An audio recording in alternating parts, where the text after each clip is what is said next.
Praise the lord. ఈరోజు దేవుని వాక్యం, నీ మందిరము యొక్క సమృద్ధి వలన వారు సంతృప్తి నొందుచున్నారు. కీర్తనల గ్రంథము 36వ అధ్యాయము 8వ వచనము. దేవుని మందిరము అంటే కేవలం గోడలతో నిర్మించిన స్థలం కాదు. అది దేవుని సన్నిధి ఉన్న ప్రదేశం. అక్కడ శాంతి ఉంది, ఆనందం ఉంది, కృప ఉంది, ప్రేమ ఉంది.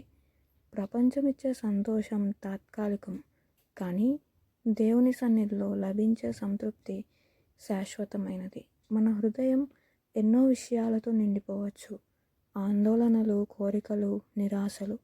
కానీ దేవుని సమృద్ధి మన ఆత్మను నింపినప్పుడు నిజమైన తృప్తి కలుగుతుంది.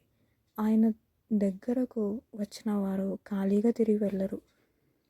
ఆయన కృప మన లోటును నింపుతుంది. ఆయన ప్రేమ మన గాయాలను మాన్పుతుంది.